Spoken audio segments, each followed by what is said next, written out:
So this is Baruch here at the Tiguan Elevator Kollel. Let me see what I'm doing here, man.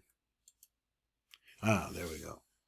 And this is Jewish astrology. We're keeping on with this tremendous book. Is really teaching me something about astrology which I never really understood, really know, because this man is teaching the fundamentals. And the greatest thing about it is that he includes the Almighty. So let's go to the next place. So now we're in the sixth sign. The sixth sign is the sign called Virgo. Here is Virgo right here. Do I got it upside down? No, there it is. Virgo. It's the sixth house. And here it is. This is going to be your first house. This is your ascendant. And we're going to count 8 signs away. 1, 2, 3, 4, 5, 6, 7, 8, which is Aries. So Virgo and Aries, very difficult combination there. So the sixth sign is Virgo, and 8 houses away from it is Aries. Aries is a leader type of personality, and Virgo is the opposite. If you put a Virgo type of person in a position of leadership, it would be like it says in Proverbs, when a slave becomes a king. The Virgo doesn't know how to rule. It likes to take orders and carry out assignments. Again, everything is in general archetypal, is that how you pronounce it, definition here. Because it's going to show you examples of Virgo type of people who are leaders. So it doesn't mean to say these are absolute ideas. It means to say that they're relative, but this is the general way that things would work, especially if you begin with the concept of the chart of Adam Arishon, of the first man. Virgo type of people who are leaders, so there has to be a big modification based on the chart, because the charts have other planets involved in it and other things that affect the ascendant.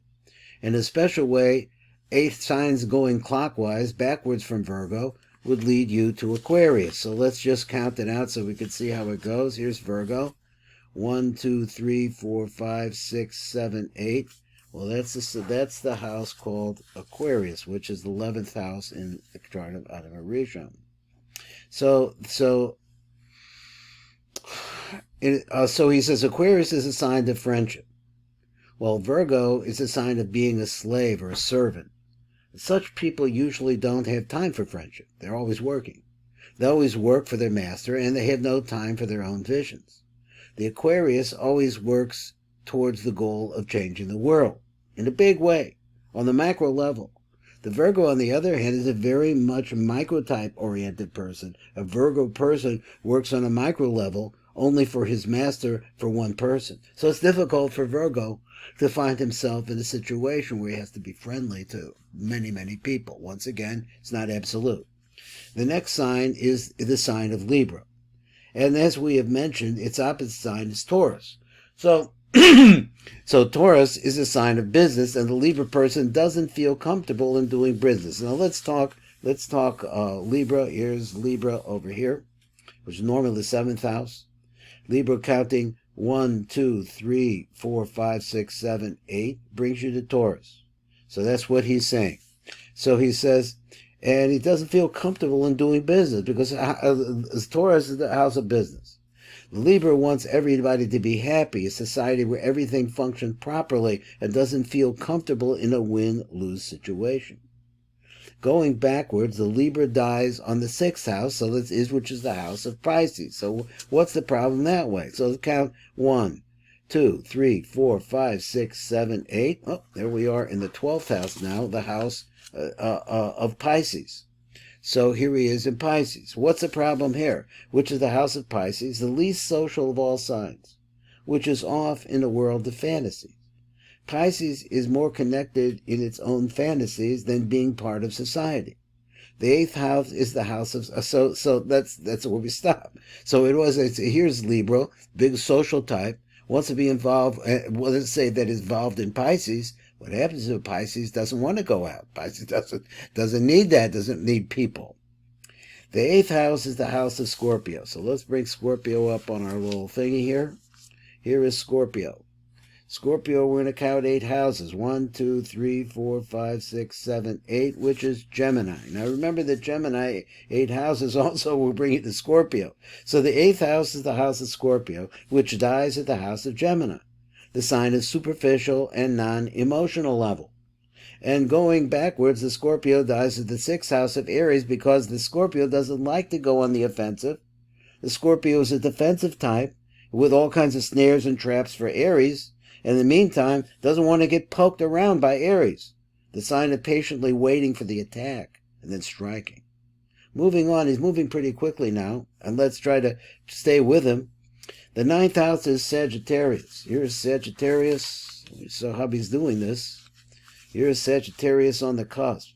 1, 2, 3, 4, 5, 6, 7, 8 brings you to Cancer. What's the problem? We had the Cancer. Cancer had a problem with Sagittarius. Sagittarius has a problem with Cancer.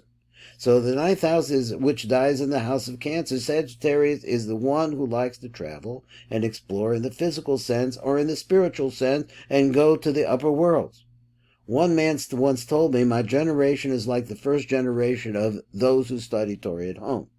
So he said back in the early 1900s, even in Jerusalem, the men used to go away from their homes to study Torah the whole week and would only come back home for Shabbos.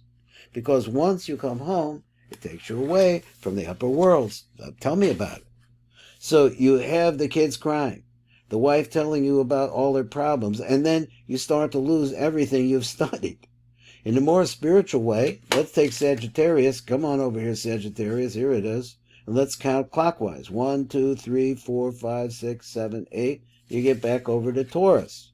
To a really religious person, which is Sagittarius, the money is not so important. If you would like to see how religious people truly live, then maybe you can somehow see that by the way he deals with money. You could text it by the way he deals with money. People who are very religious usually don't go after money too much. And in many cases, they don't have so much money anyway. A Western type of person, in contrast, has a lot of money and has trouble in his marriage or whatever, and this is because by having too much money and going after worldly pleasures. But people who are the spiritual path tend to have financial problems, big debts, difficulty in helping their children get married, etc. I remember that my teacher's teacher in Kabbalah was a great Rabbi Mordechai Sharabi. Now you're talking about great Kabbalists. He's mentioned them before. And it is said about him that one night he couldn't fall asleep. He asked his wife if there was any money in the house. She looked over the house to try to find any money, and finally she found something equivalent to a 50-cent piece. And he told her to give it to charity. And as soon as she gave it away, he fell asleep. As soon as he had any money in his pocket, he would soon distribute it to his students in the yeshiva. So here we're talking about a person who's a Sagittarius, doesn't want to have anything to do with money. If he's involved with Taurus, that becomes a problem. He never had money in his house. Even my teacher in astrology never touched money.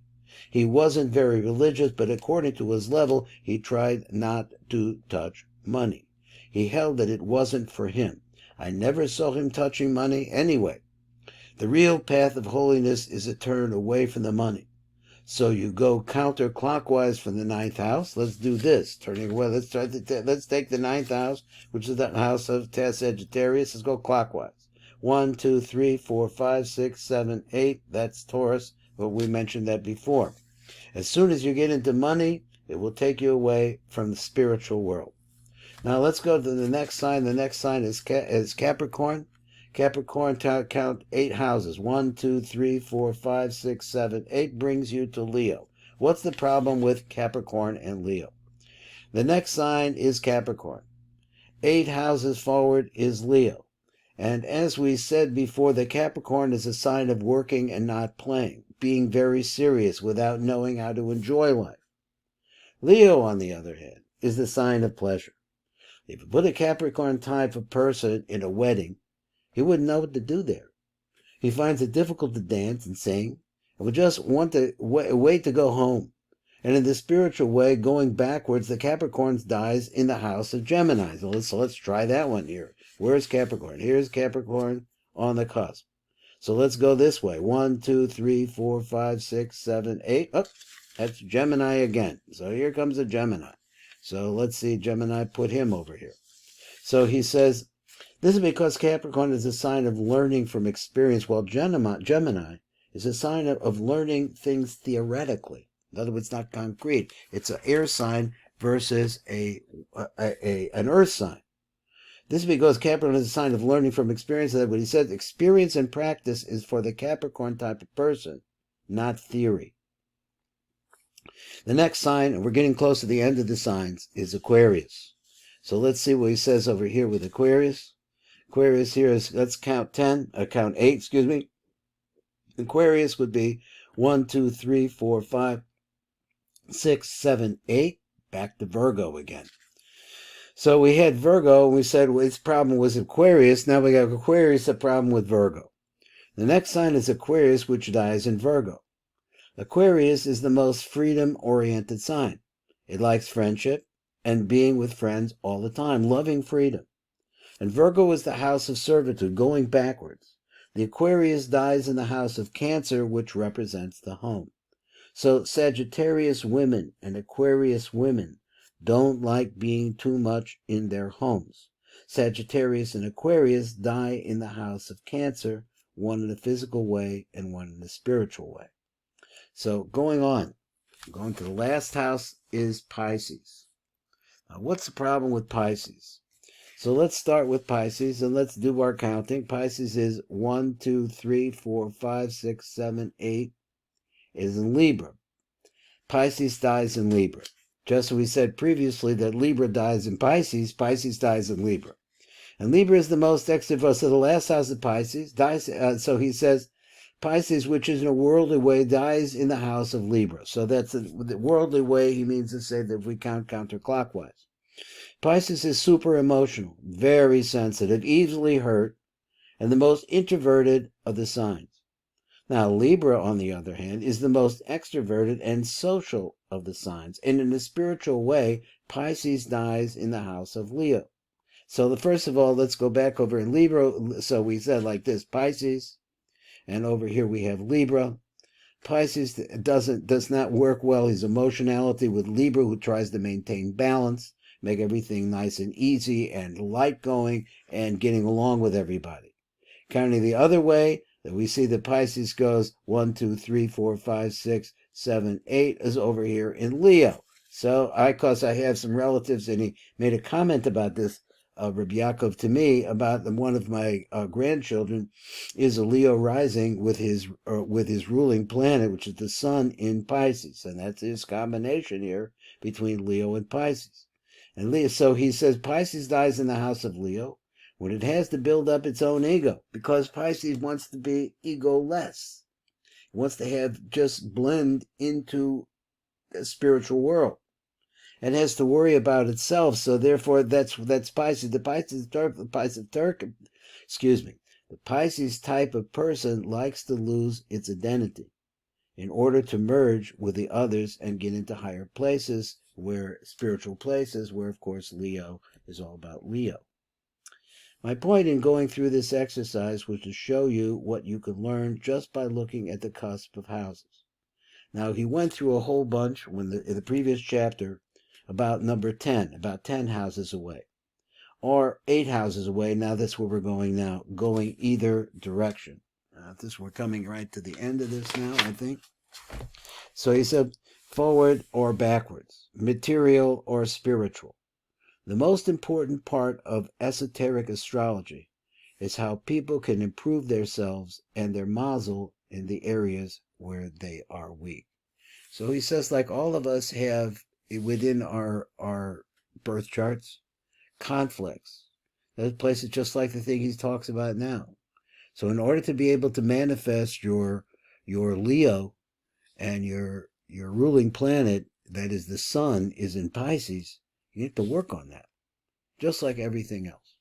This is Baruch Fleischman, Tikkun Elevator Kollel, and this has been Chapter 2 from Reb Yaakov Kronenberg.